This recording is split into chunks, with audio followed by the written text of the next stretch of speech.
The night shift at Crestwood Academy had always been quiet for Daniel. The echo of his mop sliding across the polished floors was his only company. A single father, he had learned to find peace in the silence. Every drop he wiped clean, every scuff he buffed out, it wasn't just work. It was his way of rebuilding a life that had once fallen apart.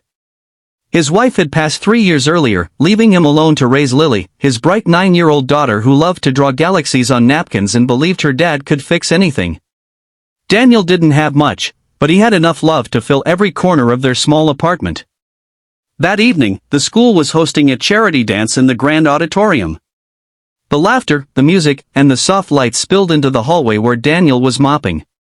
He stayed out of sight, quietly working, knowing this world of fine suits and silk dresses wasn't his. Then he heard it, a soft voice. "Excuse me, sir, could you dance with me?" Daniel turned to see a little girl in a wheelchair, her brown curls tucked behind her ears, her eyes wide and uncertain. She couldn't have been older than 10. He hesitated, looking around. Surely, someone else, one of the many well-dressed guests, would step forward. But no one did. They were too busy laughing, too busy being comfortable. He knelt beside her. "Are you sure you want to dance with a janitor?" he asked with a smile. Her grin widened. "You look kind. That's what matters." And so, Daniel set down his mop, took her small hand, and began to move gently to the rhythm of the music leaking from the hall. He didn't know how to waltz or swing, but that didn't matter. He simply moved the way life had taught him, slowly, carefully, and with heart.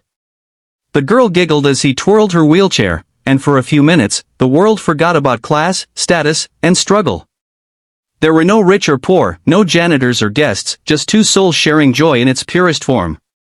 What Daniel didn't know was that a pair of tear-filled eyes were watching from the doorway.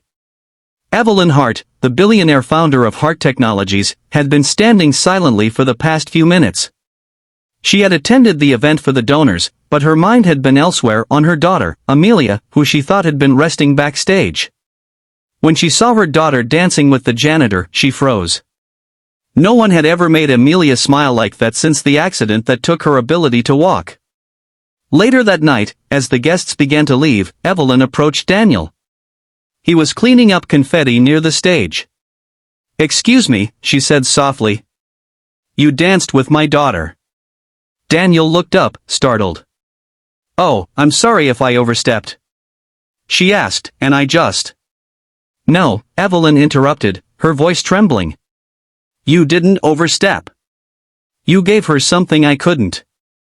There was a pause, heavy with emotion. Evelyn looked at his worn uniform, his tired eyes, and the gentle smile that never seemed to fade.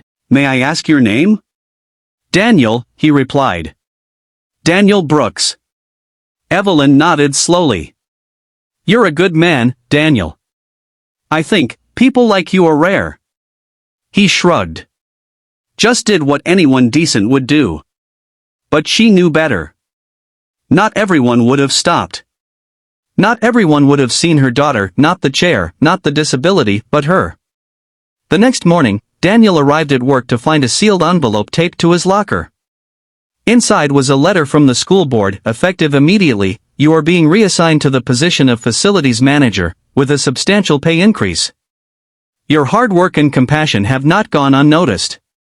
At the bottom, in elegant handwriting, was a note. "Thank you for reminding me that kindness is the highest form of wealth. E.H." That evening, when Daniel came home, Lily noticed the smile on his face. "You look happy, Dad," she said. He ruffled her hair. "I think maybe, good things really do happen when you least expect them." Outside, the city lights glimmered, proof that sometimes, the smallest acts of kindness shine brighter than any fortune ever could.